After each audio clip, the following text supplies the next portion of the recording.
Hi friends, మీరు ప్రపంచంలోని ఏ కారును చూసినా అది ఎంత స్థిరంగా, బలంగా మరియు ఫ్యూచర్లతో ఉన్నప్పటికీ కొన్నిసార్లు ప్రజలు ఆ కారు ప్రమాదాల్లో ప్రాణాలు కోల్పోయారు. కానీ వోల్వో యొక్క XC90లో మాత్రమే ఇప్పటి వరకు ఎటువంటి ప్రాణ నష్టం జరగలేదు. అది మాత్రమే కాదు, వోల్వో యొక్క ప్రతి కార్ భద్రత పరంగా ఉత్తమమైనదిగా పరిగణించబడుతుంది. మనం నిత్య జీవితంలో ఉపయోగించే సేఫ్టీ బెల్ట్ను కూడా వోల్వో కనిపెట్టింది. కానీ దాని పేటెంట్ నమోదు చేయబడినప్పటికీ వోల్వో ప్రపంచవ్యాప్తంగా ఉన్న కార్ల తయారీదారులకు ఈ ఆవిష్కరణను ఉచితంగా ఉపయోగించడానికి అనుమతిచ్చింది. దీనివల్ల నేడు లక్షలాది మంది ప్రాణాలు కాపాడబడ్డాయి. నేటికి టాటా మరియు మహీంద్రా వంటి కార్ల తయారీదారులు ఈ కంపెనీ యొక్క అద్భుతమైన ఆవిష్కరణలు మరియు భద్రతా లక్షణాల నుండి ప్రేరణ పొందిన తరువాత వారి వాహనాలను రూపొందిస్తున్నారు. అత్యంత సురక్షితమైన కారును తయారు చేసిన వోల్వో సంస్థ మునిగిపోయింది. నేటి వీడియోలో మనం మొత్తం కథను తెలుసుకోబోతున్నాం. 1927లో స్వీడన్లోని గొథెన్బర్గ్లో కొంతమంది స్వీడిష్ ఇంజనీర్లు కలిసి పునాది వేయడంతో వోల్వో ప్రారంభించబడింది. అక్కడి వాతావరణాన్ని తట్టుకోగలిగేలా కారును తయారు చేయడంతో పాటు భద్రతా విషయంలో కూడా అగ్రగామిగా ఉండాలన్నది దీని వ్యవస్థాపకుల ప్రధాన లక్ష్యం. మరియు ఈ మిషన్ను పూర్తి చేస్తున్నప్పుడు అతను వోల్వో యొక్క మొదటి కార్ OV4ను ముందుకు తీసుకొచ్చారు. ఓపెన్ బాడీ 1.94 సిలిండర్ ఇంజిన్ ఉన్న ఈ కార్ 28 HPని ఉత్పత్తి చేస్తుంది. అలాగే ఇది లామినేటెడ్ విండ్ షీల్డ్ను కలిగి ఉన్న ప్రపంచంలోనే మొదటి కార్. నిజానికి ఆ సమయంలో కారులో అమర్చిన విండ్ షీల్డ్ ప్రమాదంలో ముక్కలైపోయి ప్రయాణికులకు తీవ్ర గాయాలయ్యేవి. కానీ వోల్వో కారులో లామినేటెడ్ విండ్ షీట్లో ప్లాస్టిక్ పొరలు ఉన్నాయి.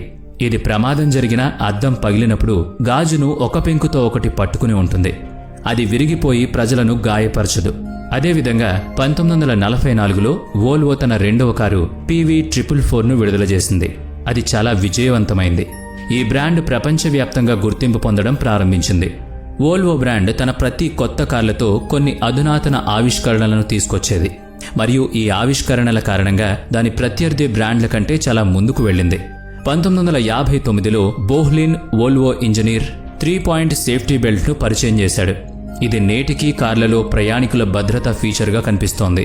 అలాగే ఇది భద్రత మరియు విశ్వసనీయత పరంగా కంపెనీ ఖ్యాతిని అగ్రస్థానానికి తీసుకొచ్చింది. నిజానికి ఆ కాలపు కార్లలో 2 పాయింట్ల సేఫ్టీ బెల్ట్ ఉపయోగించబడింది, కానీ అది కేవలం లోయర్ బాడీని కాపాడేందుకు మాత్రమే. అటువంటి పరిస్థితిలో కారు ప్రమాదానికి గురైనప్పుడల్లా ముఖం, తల లేదా ఛాతీ వంటి పైభాగం తీవ్రంగా గాయపడ్డ ప్రజలు ప్రాణాలు కోల్పోయారు.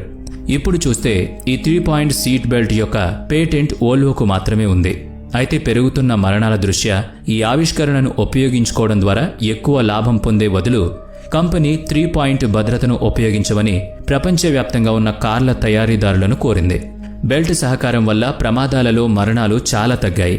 హైవే నేషనల్ సేఫ్టీ అడ్మినిస్ట్రేషన్ ప్రకారం ఈ సీట్ బెల్ట్ 1975 నుంచి 3,74,000 కంటే ఎక్కువ మంది ప్రాణాలను కాపాడింది. 1964లో వోల్వో వెనుక వైపు చైల్డ్ సీట్ను కూడా ప్రవేశపెట్టారు. ఇది కార్లలో పిల్లల భద్రతను బాగా మెరుగుపరిచింది. దాదాపు అన్ని కార్ల తయారీదారులు కారు పనితీరు, వేగం లేదా డిజైన్పై శ్రద్ధ చూపే కాలం 70ల కాలం. అదే సమయంలో వోల్వో ప్రజల ప్రాణాలను కాపాడడం గురించి ఆలోచించిన ఏకైక బ్రాండ్ మరియు దాని కారును అన్ని విధాలుగా సురక్షితంగా ఉంచడానికి ప్రయత్నించింది. ఇప్పుడు కస్టమర్లు కూడా ఈ కంపెనీపై విశ్వాసం ఉంచడం ప్రారంభించారు మరియు US ప్రభుత్వమే దీన్ని సురక్షితమైన కారుగా పరిగణించడంతో ఈ నమ్మకం మరింత బలపడింది. వాస్తవానికి 1976లో US ప్రభుత్వం క్రాష్ టెస్టింగ్ కోసం 24 వోల్వో 240 మోడల్ కార్లను కొనుగోలు చేసింది మరియు వాటిని క్రాష్ టెస్ట్ చేశారు. ఆ తర్వాత వోల్వో అధికారికంగా ఆ సమయంలో కొన్ని కొత్త కార్లకు భద్రతా ప్రమాణాలను సెట్ చేయడానికి బెంచ్ మార్క్గా ఎంపిక చేయబడింది. దీని కారణంగా సంస్థ యొక్క అంతర్జాతీయ ఖ్యాతి చాలా పెరిగింది. దీంతోపాటు ప్రపంచంలోని ప్రతి మూలలో వోల్వో కార్లకు డిమాండ్ ఉంది. 1977లో వోల్వో లాంబ్డా సౌండ్ ఆక్సిజన్ సెన్సార్ను పరిచయం చేసింది. ఇది ఉద్గారాలను తగ్గించడంతో పాటు ఇంధన సామర్థ్యాన్ని బాగా మెరుగుపరిచింది. దీని తరువాత 1991లో కంపెనీ సైడ్ ఇంపాక్ట్ ప్రొటెక్షన్ సిస్టమ్ను కూడా ప్రవేశపెట్టింది. దీనిలో పక్క నుంచి వచ్చి ప్రమాదం జరిగినప్పుడు ప్రయాణికుల భద్రత కోసం reinforced door beams, air bags మరియు అనేక భద్రతా ప్రణాళికలు తీసుకొచ్చారు. ఇప్పటి వరకు వోల్వో చాలా బాగా పనిచేసినప్పటికీ ఆదాయాన్ని కూడా ఆర్జిస్తోంది. కానీ వోల్వో యొక్క మాతృ సంస్థ AB వోల్వో 1999లో దాని కార్ల విభాగాన్ని వేరు చేసి వోల్వో కార్స్ కార్పొరేషన్ పేరుతో ప్రత్యేక కంపెనీని ఏర్పాటు చేసింది. ఇప్పుడు కార్ల విభాగాన్ని వేరు చేయడానికి కారణం ఏంటంటే వోల్వో వేగంగా మారుతున్న ఆటోమోటివ్ మార్కెట్పై దృష్టి పెట్టాలనుకుంది. ఎందుకంటే ఇంతకు ముందు వారు ట్రక్లు, బస్సులు, నిర్మాణ పరికరాలు మొదలైన వాటిలో పాల్గొన్నారు. ప్రత్యేక కంపెనీగా మారినప్పటి నుంచి వోల్వో అదే సంవత్సరం ఫోర్డ్లో విలీనమైంది. తద్వారా ఫోర్డ్ యొక్క కొత్త సాంకేతికత మరియు మెరుగైన వనరులను ఉపయోగించుకుంది. ఫోర్డ్ ఈ కొనుగోలు కోసం $6.45 బిలియన్ చెల్లించింది. అప్పుడు ఫోర్డ్ వాల్వో యొక్క అత్యుత్తమ ఇంజనీరింగ్ బృందం మరియు ఉత్పత్తి సౌకర్యాలను కలిగి ఉంది. ఫోర్డ్లో చేరినప్పటి నుంచి వోల్వో చాలా ప్రయోగాలు చేసింది. ఇది మరెన్నో కొత్త మరియు అధునాతన ఫీచర్లను పరిచయం చేసింది కూడా. వోల్వో యొక్క కొత్త మోడల్ XC90 SUV మరియు S60 సెడాన్లలో ఈ లక్షణాలన్నీ చూడొచ్చు. 2015లో యూరో NCAP నుంచి 5 స్టార్ సేఫ్టీ రేటింగ్ను పొందిన ఏకైక కార్ XC90 అని ఈ కార్ల నిర్మాణ నాణ్యతను అంచనా వేయొచ్చు. అందుకే 1998లో దాదాపు 1,03,000గా ఉన్న వోల్వో కార్ల విక్రయాలు 3 రెట్లు పెరిగి 2008లో 3,74,000కు చేరుకున్నాయి. అయినప్పటికీ ఫోర్డ్ 2010లో వోల్వోను చైనా కంపెనీ గిలీకి $4 బిలియన్ భారీ నష్టంతో విక్రయించింది. అయితే ఫోర్డ్ దీన్ని ఎందుకు చేసింది? దీన్ని విక్రయించడానికి మొదటి కారణం 2008లో ఫోర్డ్ భారీ ఆర్థిక సవాళ్లను ఎదుర్కొంటోంది. ప్రపంచ ఆర్థిక సంక్షోభం కారణంగా కార్ల అమ్మకాలు భారీగా క్షీణించాయి. అటువంటి పరిస్థితుల్లో దాని ఖర్చులను తగ్గించడానికి మరియు ఆర్థిక స్థిరత్వాన్ని మెరుగుపరచడానికి వోల్వోను విక్రయించడం సరైంది అని కంపెనీ భావించింది.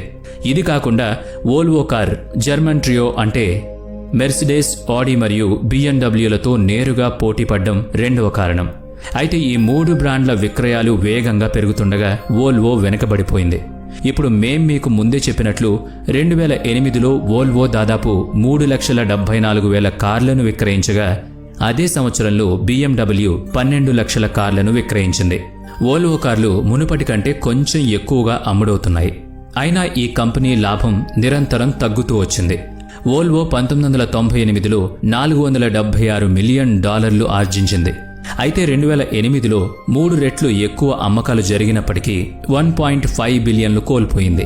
అదేవిధంగా ఫోర్డ్ వోల్వోను విక్రయించడానికి మూడవ కారణం ఏంటంటే ఫోర్డ్ మేనేజ్మెంట్ దాని ప్రధాన బ్రాండ్ అయిన ఫోర్డ్, లింకన్ మరియు మెర్క్యూరీపై ఎక్కువ దృష్టి పెట్టాలని కోరుకుంది.